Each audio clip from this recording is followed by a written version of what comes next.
7:27 झाले आणि दर्शन अतिशय उत्कृष्ट झाले आहे. ओके, आता आपण मंदिराच्या बाहेर आलो आणि इकडे सर्वच मार्गावरती अतिशय भव्य दिव्य असं मंदिर आहे. महाकाळ मंदिर आहे. अतिशय सुंदर दर्शन झाले पुढे पहाटे पहाटे.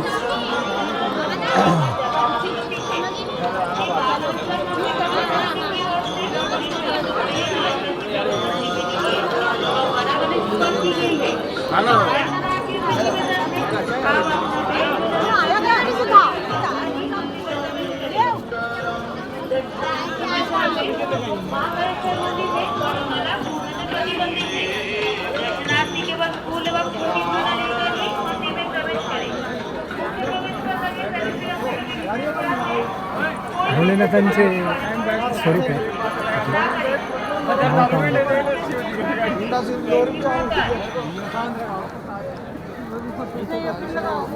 ACM साहेब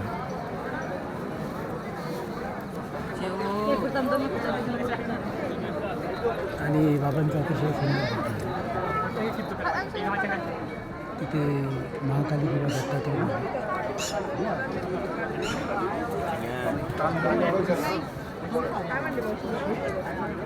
याकडे वाचणं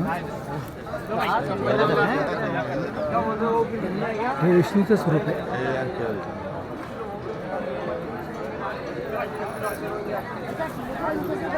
इकडे सेल्फी पॉईंट आहे. सगळे लोक सेल्फी बनवतात आणि गणपती बाप्पा पण आहे. तर हे गुजरातपेक्षा आणि महाराष्ट्रापेक्षा श्रेष्ठ देवस्थान आहे रामभाऊ. तर की इथे माणसाला रोकटोक नाही. भक्ती कुठे बिघडली जात नाही माणसाची. तर हे गुजरात सरकार आणि महाराष्ट्र सरकारला उदाहरण आहे की MP च्या लोकांकडून काहीतरी शिकण्यासारखं आहे की ते लोक भक्ती बिघडत नाही माणसाची. बिलकुल एकदम व्यवस्थितपणे पूजापाठ होतो आणि मनसोक्त दर्शन होतं. कुणी रोकटोक करत नाही, काय नाही. व्हिडिओ काढायला पण मनाई नाही. म्हणजे मनुष्य हा कसा आहे अपुऱ्या विचारांचा झाला आहे सध्या. तर त्याच्यावरती हा एक हे का इथे परत दुर्लभ दर्शन झालं आपलं. डायरेक्ट शिवलिंगाचंच दर्शन आहे. बिल्डिंगवरती डायरेक्ट आतलं गाभाऱ्याचं दर्शन.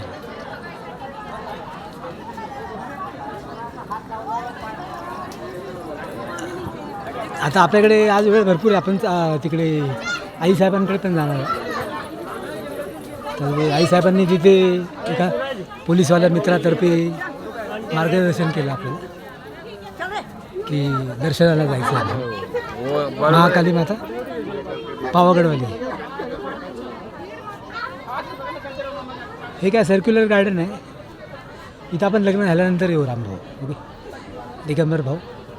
कारण की हा पॉईंट कसा आहे, हा अतिशय सुंदर पॉईंट आहे. हा एकट्या माणसाच्या उपयोगाचा. बहुतेक आपल्या व्हिडिओमध्ये पहिल्या व्हिडिओमध्ये हे सगळं दर्शन मी 16-17ला घेतलेलं आहे. रामभाऊच्या व्हिडिओमध्येच फेसबुकवरती किंवा इंस्टाग्रामवरती हे व्हिडिओ असतील सगळे. आणि बजरंगबलीचं पण अतिशय सुंदर दर्शन झालं आपल्याला. म्हणजे अतिशय भक्ती प्रतापी बजरंगबली हा. असा बजरंगबली बघणं म्हणजे नशीबच खुललं माणसाचं. आणि आपल्याला आतमध्ये मंदिरात साक्षात्कार झाला आहे रामभाऊ. म्हणजे परमेश्वर कसा असतो, जरी सोमनाथला शांत होता यावर्षी देव, म्हणजे सोमनाथला आपली भक्ती काहीतरी खंडित झाली असेल. आपण त्या बहिणी वगैरे मानलेल्या आहेत ना, त्यांच्या पण गावाला महाकाळ चक्र, भूतचक्र असे अनेक चक्र आहेत त्यांच्या गावात. त्या लोकांना वाचवता आपल्याला त्रास होतो. हे बरेचसे देव आहेत आणि ह्या देवांचा अभ्यास नंतर पुढच्या काळात करू आपण. आपल्याला यांची गरज लागते. मंदिराचं सौंदर्य अप्रतिम आणि व्यवस्थित आहे. महाकाल सेतू इथे. आणि मला वाटतं हे ओमच्या किंवा रामभाऊच्या मोबाईलमध्ये आहे. दिगंबर भाऊंनी पण हे व्हिडिओ सेव्ह करून ठेवा. त्या पुढे भविष्यामध्ये ह्या गोष्टी कामात येतात आपल्याला. इथे गंगा वगैरे प्रकट झालेली बाबांच्या मस्तकामध्ये.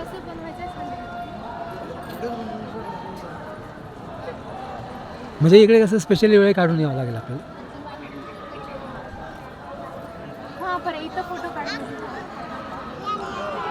इथे डायरेक्ट भगीरथ आणि गंगा तयार केली होती. विलोभनीय दृश्य. इकडे राजस्थानचे आईसाहेब बसले सगळे. त्याच्यानंतर इथे हे खूप सुंदर तलाव आहे. तलाव बघण्यासारखा आहे. याच्यावरती ब्रिज पण आहे.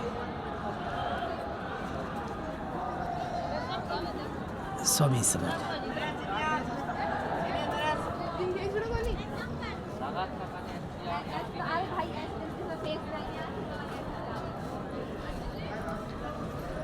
मध्य प्रदेशमध्ये पण आपल्याला थोडंसं स्थिर व्हावं लागेल असं वाटतं मला. कारण की इकडची लोक कसे आहेत, माणसाला त्रास देत नाहीत बिलकुल. ह्या ब्रिजवर आपण लग्नानंतर जाऊ राम. आपल्याकडे आता वेळ कमी आहे. आपण परत आईसाहेबांकडे चाललो आहे पावागड तीर्थावरती. वेळेत ते होऊन जाईल. नंतर मग एकदा शाळा चालू झाली, एकदा बिल्डरचं काम चालू झालं की 1 सेकंड फुरसत भेटत नाही आपल्याला. हा विलोभनीय तलाव आहे.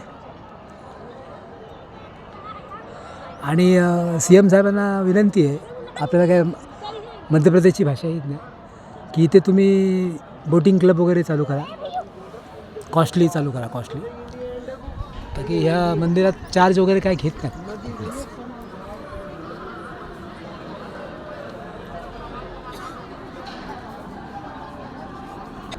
अलीकडच्या काळात हा प्रकल्प स्मार्ट सिटी म्हणून 22.74 करोडने आदरणीय डॉक्टर यादवजी यांनी अनेक प्रभारी मंत्रालयातून 15 फरवरी 2025ला दिलेला आहे. म्हणजे प्रकल्प नवीनच आहे. त्याचं पुनरुज्जीवीकरण आणि त्याचा विकास, त्याच्या पैशाची उलाढाल झाली पाहिजे. तर फडणवीस साहेबांना मी विनंती करतो की हा प्रकल्प खरोखर आदर्श आहे. तुम्ही रामभाऊकडून याची ओरिजिनल प्रत घेऊ शकता आणि अशा आदर्श प्रकल्प आपल्या महाराष्ट्रामध्ये घ्या. तर की या प्रकल्पामध्ये थोडीच पण अडचण नाही आहे. एकदम मोकळे ढाकळेपणा आहे. आर्किटेक्टने त्याचं कौशल्य वापरलेलं आहे. फक्त हॉर्टिकल्चर आर्किटेक्ट त्यांना चांगला नाही भेटला, पण बांधकाम आर्किटेक्ट त्यांचा परफेक्ट आहे.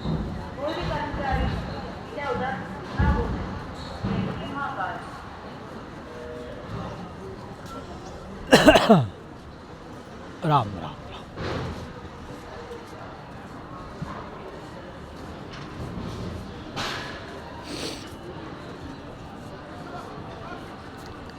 अतिशय सुंदर मंदिर आहे.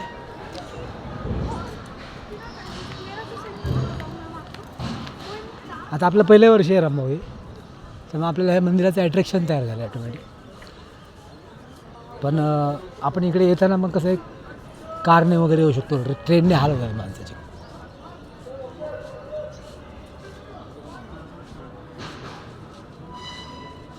त्यांनी भारतमाता मंदिर असं नाव दिलं डायरेक्ट. अतिशय सुंदर नाव दिलं मंदिराला.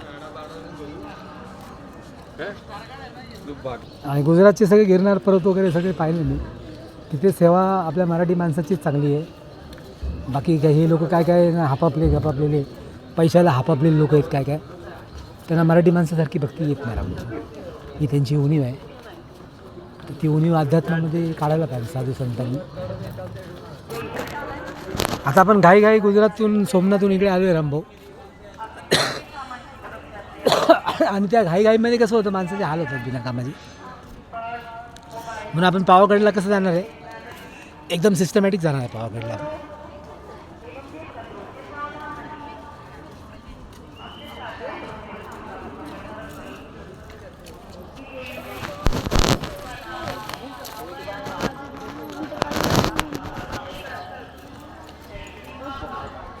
याचे मध्ये जे गजिबो बनवले त्यांनी इटालियन मार्बलचे, ते जास्त अट्रॅक्टिव्ह वाटतात.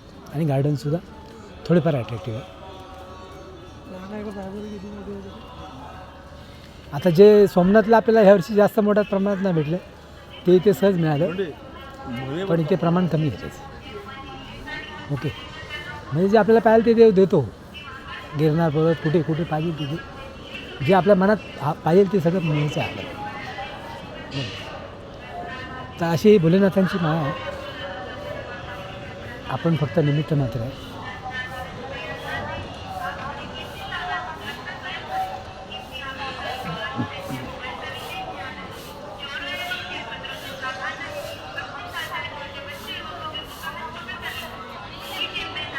आपण पण कसं आहे रामभावाचं सध्या काळ आणि वेळ यांच्या मागे लागलो.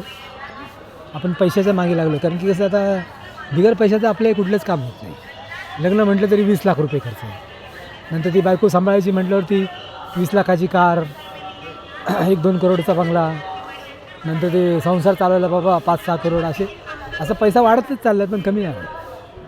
हे कल्पतरूसारखं लॉन्जिट्यूडनल गार्डन आहे आणि हे आदर्श गार्डन आहे.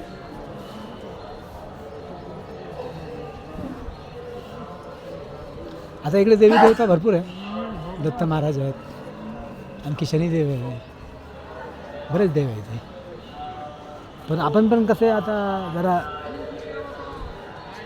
भागदौड करत जात असतो तिकडे. इथे बजरंगबली पण अतिशय सुंदर आहे, पंचमुखी बजरंगबली,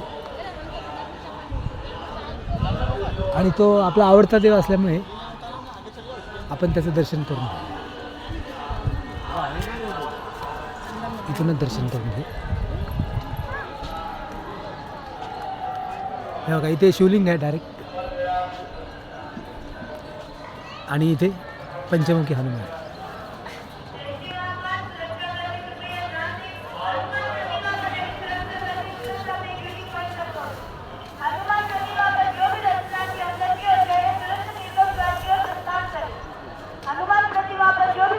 इथे भारत माता मंदिर आहे,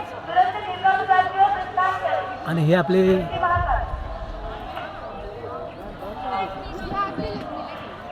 पंचमुखी बजरंगबली आहे. सगळ्यात आवडतं देव.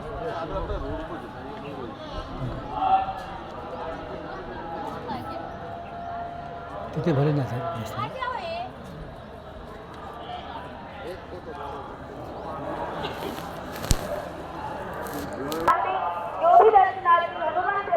इथं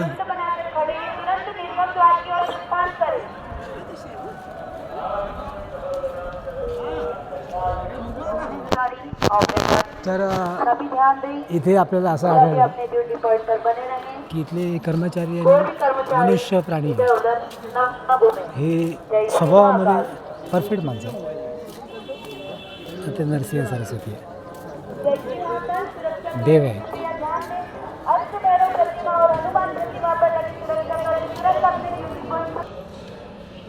इथे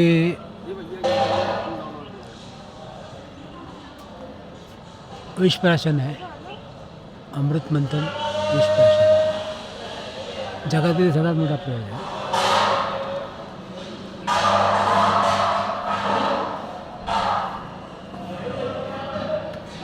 आणि बाबांनी जर विष पिलं नसतं ना तर मनुष्य प्राणी हा क्रीडामंदी पण असतो. इथे आईसाहेब मोदक घेऊन बसले गणपतीला.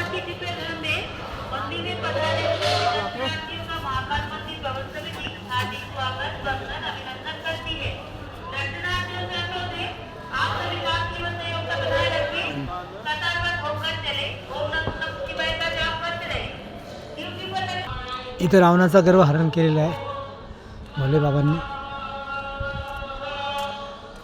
रावणाने कैलास पर्वत उचलून घेतला होता डोक्यावरती, पण भोले बाबांनी फक्त अंगठ्याचं एक बोट दाबलं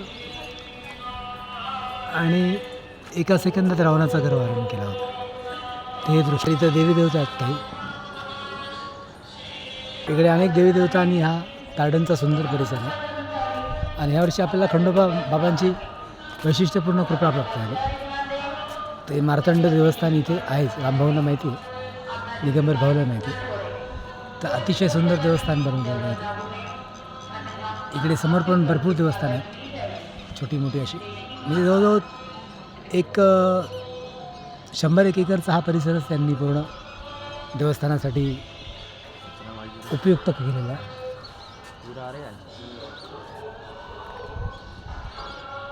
अतिशय सुंदर. राम राम राम. तलावात जनावर आहेत पण थोडीशीच आहेत.